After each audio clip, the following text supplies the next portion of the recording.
Citizens, I want to thank you very sincerely for your cooperation and for the services that you render to our country. Because it's not just your institutions, but for the country and for our democracy. Again, thank you for coming up in large numbers at very short notice. We called this for less than 2 hours ago. And despite the rains, we are all here. So I want to thank you very much for being a partner for the development of our country.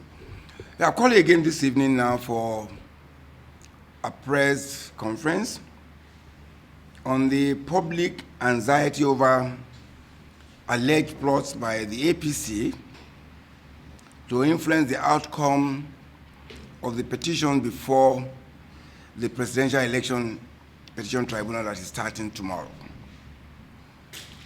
The PDP has invited you this afternoon to alert Nigerians and the international community of the shocking revelations, reports, and allegations of plots by the All Progressive Congress APC to influence the outcome of the presidential election petition currently pending before the Presidential Election Petition Tribunal.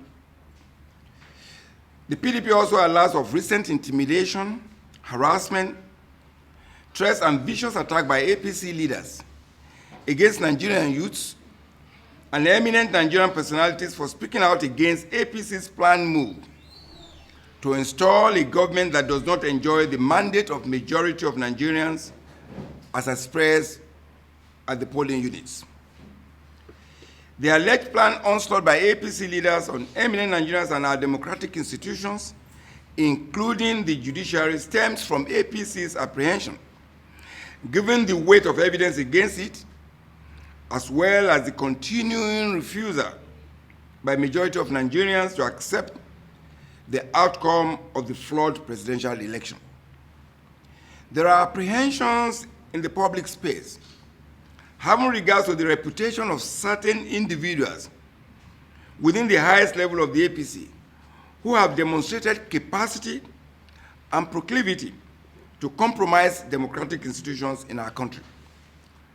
It will be recalled that on Friday, May 5, 2023, our party raised alarm over the massively condemned comments by the APC presidential candidate Senator Bola Ahmed Tinubu at the commissioning of some judiciary projects in Port Harcourt, River State, wherein he attempted to corrupt, cultivate, and patronize the judiciary.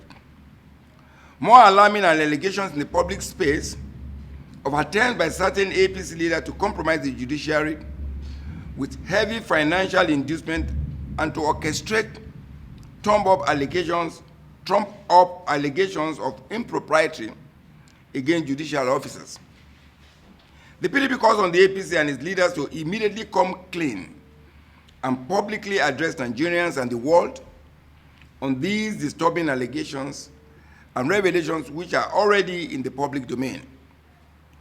Further to these provocative results by the APC and its leaders to threaten Nigerians with treason for speaking out against the manipulations of our democratic processes by the APC.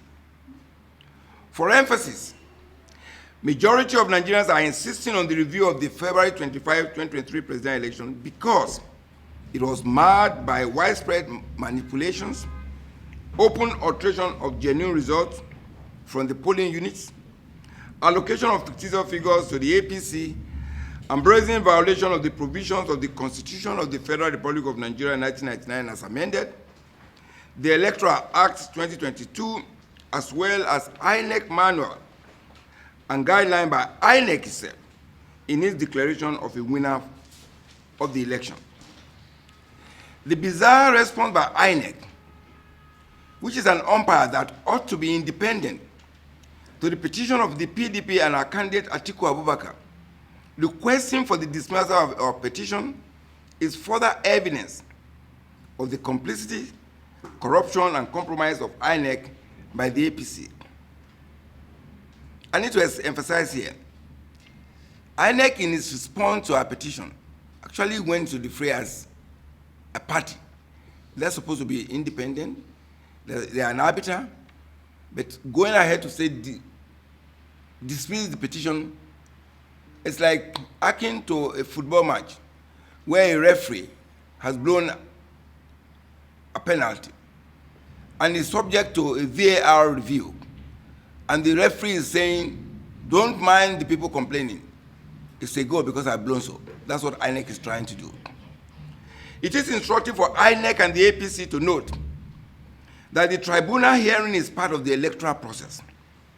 The APC and INEC are therefore advised to halt further steps to hinder the ability of the Presidential Election Petition Tribunal to dispense justice in the matter in accordance with the law. The PDP therefore restates its call on the judiciary to resist and insulate itself from the alleged and reported antics of the APC in the discharge of its constitutional duties as independent and impartial arbiter in the pending petition before the Presidential Election Petition Tribunal.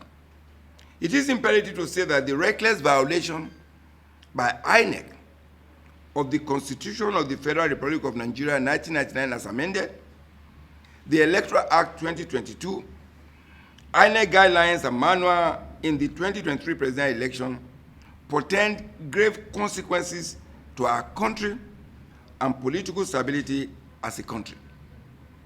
The only way to guarantee peace, unity, and stability of our nation is to uphold the will of the people as expressed at the polling units in the February 25, 2023 presidential election.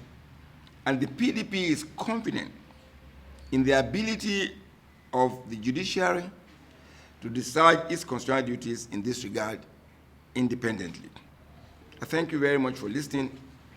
God bless Nigeria.